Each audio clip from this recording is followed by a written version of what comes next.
কলকাতায় ১০০ ফুটের জাতীয় পতাকা নিয়ে ককরোচ গ্যাং এর বিরুদ্ধে প্রতিবাদ ও বিক্ষোভ। মিন্টু মিয়া, আন্তর্জাতিক ডেস্ক।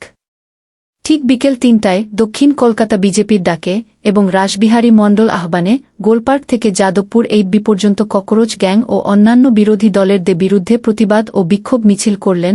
কয়েক বিজেপি কর্মী এই মিছিলে অংশগ্রহণ করেন।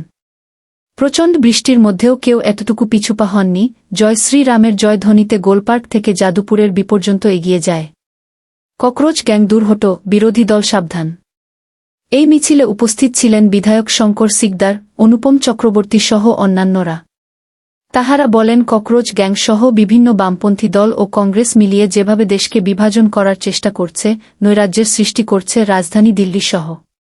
আমরা তার প্রতিবাদে এবং তার বিরুদ্ধে এই মিছিলে একটা ট্রেলার দেখালাম।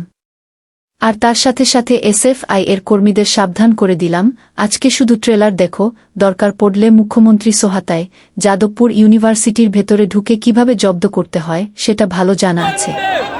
তাহার সাথে সাথে বামপন্থীদেরও বলে রাখি, কেন্দ্রীয় বিজেপি সরকার, পশ্চিমবঙ্গেও বিজেপি সরকার, তাই সাবধান হন, নচেত আপনাদের যে 1 কোটিরও বেশি সরকারি জায়গায় পার্টি অফিস আছে ভেঙে চুরমার করে দেব। একটা পার্টি অফিসও রাখব না। যতই অন্যদের দিয়ে দেশ বিভাজনের চেষ্টা করো ও হামলা করো, আমরা জ্ঞানীদের মাথাদেরকে ঠিক খুঁজে বার করব, কেউ লুকিয়ে পারবে না, যেখানেই থাকো বার করে আনব। আর সোশ্যাল মিডিয়ায় যারা দেশদ্রোহী কাজ করছে তাদেরকেও খুঁজে বের করে শাস্তি দেওয়ার ব্যবস্থা করবে পশ্চিমবঙ্গের মুখ্যমন্ত্রী। কেউ রেহাই পাবে না। তাহারা মিডিয়ার সামনে বলেন, আপনারা দেখেছেন গত কয়েকদিন ধরে কিভাবে হামলা করার চেষ্টা করছে, মানুষে মানুষে দ্বন্দ্ব লাগানোর চেষ্টা করছেন।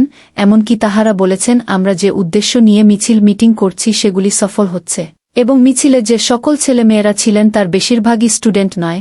তাই আবারও বলি, এখানে কোনো জিহাদিদের ঠাঁই হবে না। যারা ভারতের প্রধানমন্ত্রীকে অপমান করবে, তাহার বিরুদ্ধে দেশ বিভাজনের সৃষ্টি করবে, আমাদের প্রধানমন্ত্রীর নরেন্দ্র মোদীজি ছেড়ে কথা বলবে না।